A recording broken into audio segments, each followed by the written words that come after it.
Հիշում եք, որ 1996 թվականի ընտրություններին, երբ ասում էին, եթե ընդդիմությունը 100% ձայնել ստանա, իշխանությունը չենք տալու,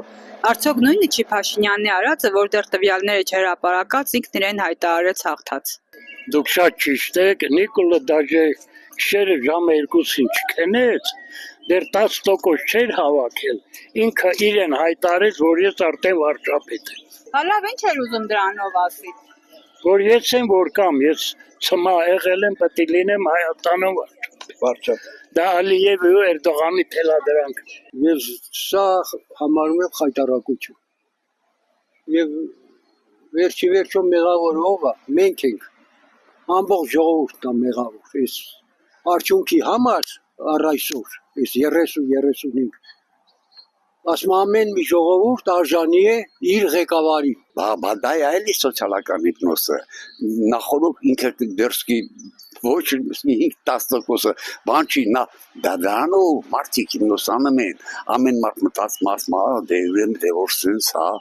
ներքին բախ ունեն մարդիկ։ Օրինակ ես ոչ ներքին բախ ունեմ, ոչ էլ արտաքին բախ, բայց շատ մարդ կա որ ներքին բախ ունի, ասում կարող է պատահի հանկարծ իմանալ կամ հանկարծ գիր, բայց դա անհնար է իմանալը։ Դա այդ հայտարարությունը դա սոցիալական հիպնոսի կետերից մեկն էր, որ ինքը արեց, ինքը իրավունք չուներ տենց ժողովրդին հենց խառնվի։ Քեզ տենց համատարած բանը տենց հայտարարություն դու այդ ինչ դառավ, ով ես դու վաբշե կյանքամ։ Ժողովրդին ինքը տանում անդունձ դեպի անդունձի եզրը, բայց ժողովուրդը դա չի տենում։ Ժողովուրդը իրան չի ընտրել։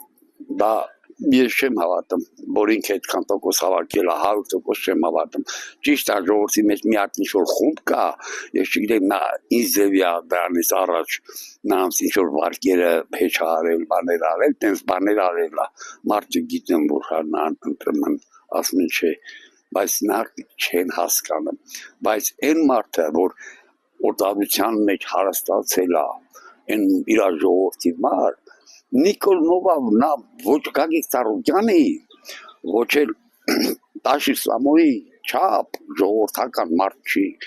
նա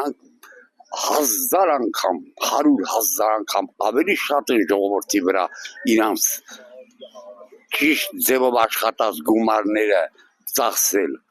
Այդ ամեն տարի նոր տարուց առաջ Կրեմլի համագումարների պալատը, որ համահայկական համերգ կազմակերպում աշխարհով մեկ